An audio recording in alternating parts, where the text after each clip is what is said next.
Chapter 12. Tessa woke to light.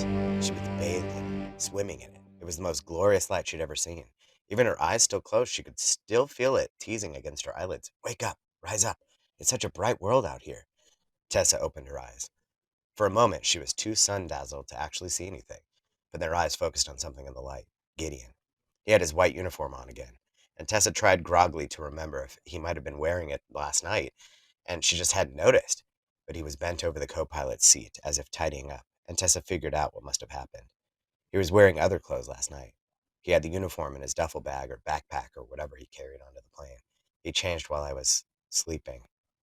Tessa was still trying to put together everything that had happened the night before.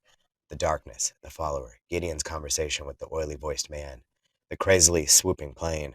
It was still too hard to make something of, too hard to reconcile the darkness and the screaming of the night before this glowing vision before her eyes now, Gideon in his uniform. Tessa wanted to say something, to get Gideon to turn around and notice her, but even in the sunlight she wouldn't be gleaming. She could feel something caked in her hair. Blood? And her face felt puffy and bruised. She looked down and saw that both her sweatshirt and her ragged jeans were streaked with mud. She remembered what she'd been called the last time she'd seen Gideon in his uniform: gnat, flea, slug. Tessa calling out to Gideon now would be like a gnat trying to speak to a god. Gideon smoothed down his already perfect hair. Tessa realized the plane had stopped moving. Everything was still. In the absence of any other motion or sound, Tessa was acutely aware of Gideon taking a deep breath. His shoulders rose resolutely. He did not let the breath ride out again. Instead, he took a single step toward the door and hit a switch. The door slid open, the light pouring over Tessa in even greater abundance.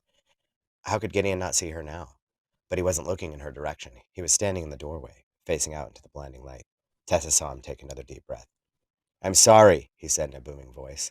Tessa's eyes were too light-dazed to see who he was speaking to. Gideon kept talking. I came to apologize. You can arrest me, kill me, punish me however you see fit.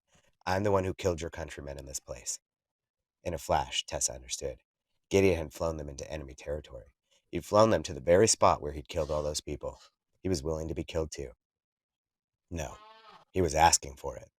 Tessa's body reacted as quickly as her mind. Before she was even conscious of moving, she was already on her feet and running toward Gideon. Her legs tangled in the blanket, but she kept going, diving for Gideon. She knocked him sideways onto the floor of the plane, so if any of the enemy were already trying to shoot, the bullets would just whiz harmlessly past. But this wasn't enough. It wasn't enough to tackle him, to hold him down, the mud from her ragged clothes rubbing off on his spotless white uniform.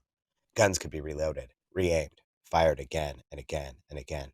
Tessa rose up and slammed her hand against the control on the wall. The door slid shut.